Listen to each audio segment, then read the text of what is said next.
ఒక మంచి హిట్ కోసం ఎంతగానో ఎదురు చూస్తున్న మాస్ మహారాజా రవితేజ ఇప్పుడు మాస్ జాతరతో తన అదృష్టాన్ని పరీక్షించుకున్నాడు.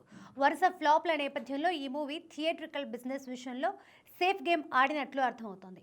2018 నుంచి ఈ 7 ఏళ్లలో రవితేజ హీరోగా నటించిన 12 సినిమాలు విడుదల కాగా అందులో క్రాక్, ధమాకా మాత్రమే విజయం సాధించాయి.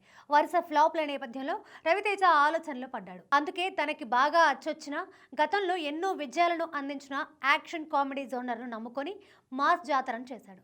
ఈ మూవీ అక్టోబర్ 31న సాయంత్రం నుండి థియేటర్లలో సందడి చేయనుంది.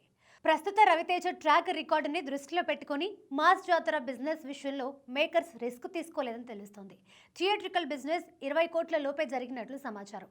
నైజాంలో 5.5 కోట్లు, సీడెడ్లో 2.5 కోట్లు, ఆంధ్రాలో 7.5 కోట్లతో తెలుగు రాష్ట్రాల్లో ఈ మూవీ 15.5 కోట్లు బిజినెస్ చేసిందట.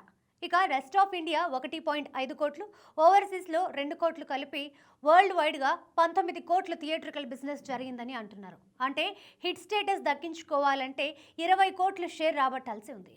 గత కొన్నేళ్లుగా రవితేజ మెజారిటీ సినిమాలు 20 కోట్లకు అటు ఇటుగా థియేట్రికల్ బిజినెస్ చేశాయి. 30 కోట్లకు పైగా బిజినెస్ చేసిన టైగర్ నాగేశ్వరరావు, మిస్టర్ బచ్చన్ సినిమాలు మాత్రం భారీ నష్టాలను మిగిలించాయి. రవితేజ స్టార్డమ్కి 20 కోట్ల బిజినెస్ అనేది సేఫ్ గేమ్ అని చెప్పొచ్చు. సినిమాకి ఏ మాత్రం పాజిటివ్ టాక్ వచ్చినా మంచి లాభాలు పొందే అవకాశం ఉంది. మరి మాస్ జాతర అదే బాటలో పయనించి రవితేజ ఎదురు చూస్తున్న విజయాన్ని అందిస్తుందేమో చూడాలి.